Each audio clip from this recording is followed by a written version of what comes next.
Rise and Shine on Australia's Vision Christian Radio.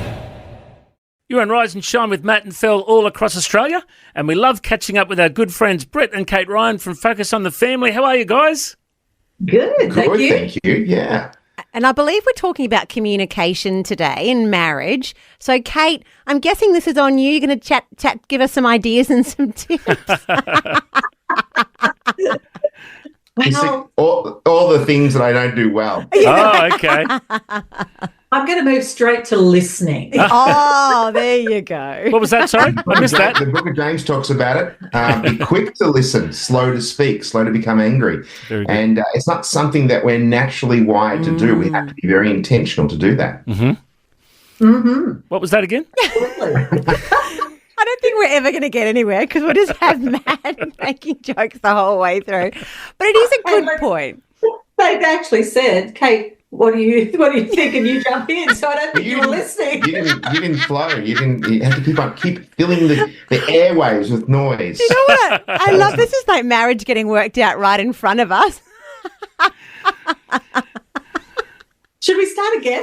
No, this is fantastic. This is live. So tell us, what were you thinking, Brad, when you brought the topic to us? What did you have in mind for the discussion?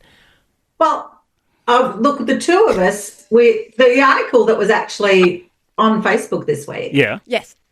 One of the major things was it was focusing on attention, and it was talking really about young couples who are prepared when they go in. Okay, that is a good point. When you're first married, there is a lot more arguments, probably. I mean, not that you say you're perfect once you've been married for a while, but there is a lot. There's a tendency to be very me-focused, and it is a challenge, isn't it, to become we-focused?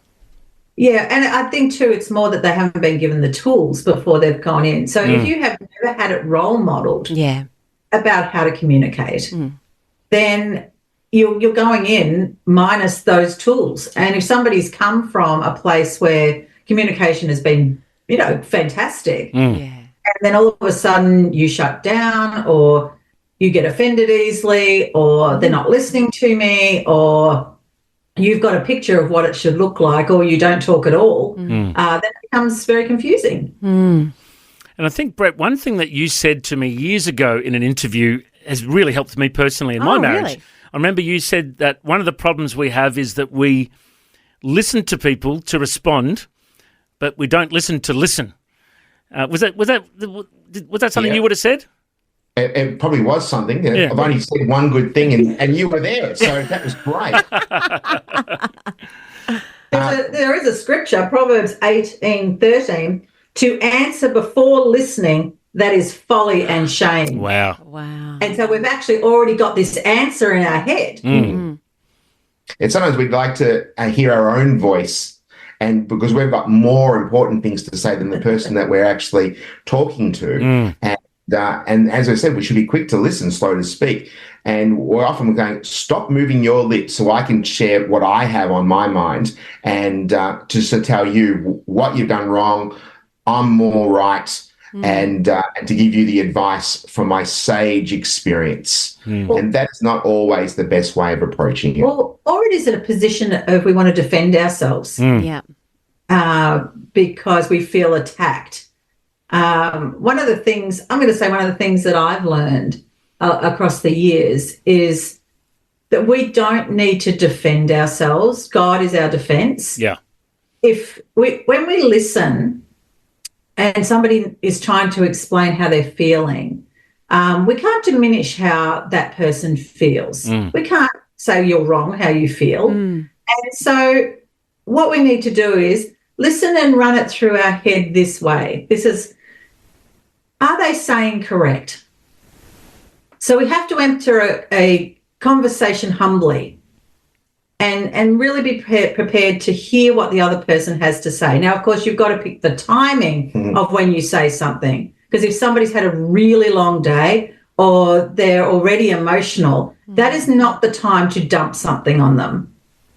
But if you approach that person in a loving way, then the other person is open and humble, and you're going to say something and you don't say, well, you say, look, I when this happens, I feel.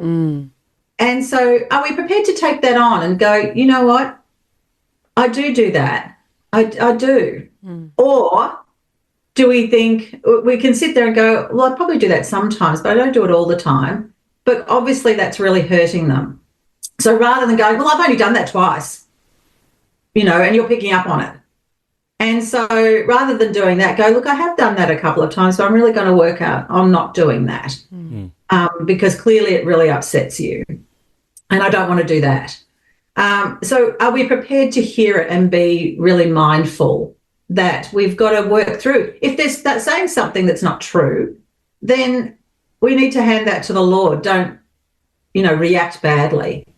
That's fantastic. Well, we're chatting with Brett and Kate Ryan from Focus on the Family, and we're going to continue that conversation about listening. So stay listening. We'll continue that conversation real soon on Vision.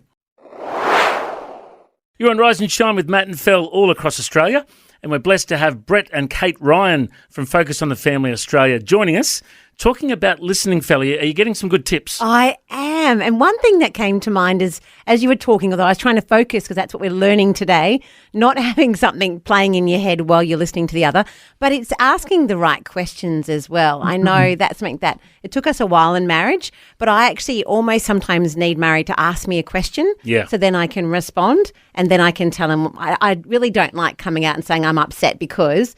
But I love it when he asks me something that opens up a opportunity to respond. Is there keys to asking the right questions?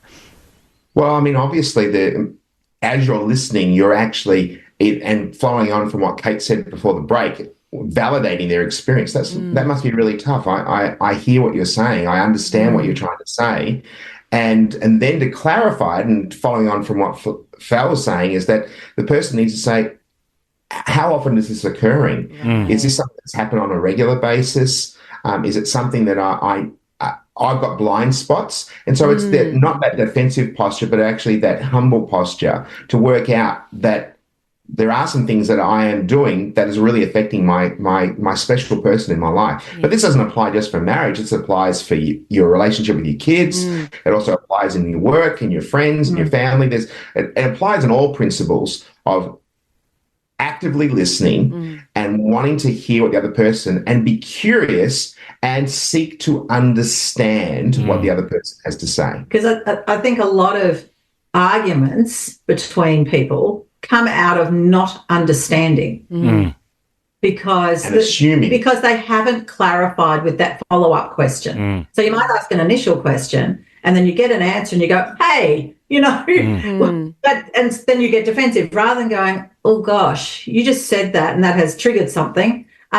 Is this what you meant to say? Because this is what I heard. And often the other person will go, oh, I didn't mean that. Yes. I must have said that wrongly. That's not what I meant. We've done that numerous times to seek to clarify, to say, where did that come from? And then did I hear that correct? And Kate would say, no, it's not what I meant. And then so that would resolve an issue or diffuse a situation before it escalates into a conflict that we like to call intense fellowship. I think, too, we've got to think the best of our spouse. Yeah. Don't jump in to think that they're trying to hurt you. Like that's the first thing they're trying to do. And so that's what will prompt us to ask a second question, because that you can say, oh, that really hurt me. Was that what you were trying to do? Or, whatever. But you need to seek to understand. So if you're just picking up on something and running with it rather than asking a question, then you're not really seeking to understand. You're just getting caught up. And that's definitely for conversations, but it's also for text messages and emails. Oh, wow. People so often misread them, don't they? The perfect emoji in your mind is not how the receiver receives that perfect emoji. That's right. We've got to remember, too, that texts do not have any tone, body language or anything, the softness in a voice, or there might be a little bit of fun and banter in it, and they've all of a sudden taken that in a sarcastic way or however they're feeling it. Passive-aggressive. So anytime you read something, if you're in a bad space, you automatically run it through a filter that's negative. So we do have to be very mindful. And I was looking at Psalm 141, verse 3 today, in relation to all things communication, and see it as a prayer over ourselves. And that's, set a guard over my mouth, Lord. Keep watch over the door of my lips. Because we are going to be held at account of the words we say that are empty. And so we need to be very mindful that our words can either bring life, the power of life, or death is in the tongue. Yeah. And I love the picture. Brett often talks about this in the ratio which God gave us. He gave us 2 ears and 1 mouth. Yeah. So listen more and Yes. speak less. Amen. Yeah. So good. Well, where can people go if they've seen this topic today and gone, you know what, I'm going to dig deeper into this? Brett, where's a good place to go? We've got plenty of resources on our website at families.org.au, but Kate and I did a 2-part video series called Caring, Communication and Conflict, and that's found on our FamilyCast platform, and you can go via our website for that. And that is all available free because of people like all the great listeners that support the ministry to be able to make these resources available to as many people as possible, and it's called Caring, Communication and Conflict. Fantastic. Love you guys. Brett and Kate Ryan, thanks for joining us. God bless. Lovely. All right, Have a bye-bye. great week. Thanks for taking time to listen to this audio on demand from Vision Christian Media. To find out more about us, go to vision.org.au.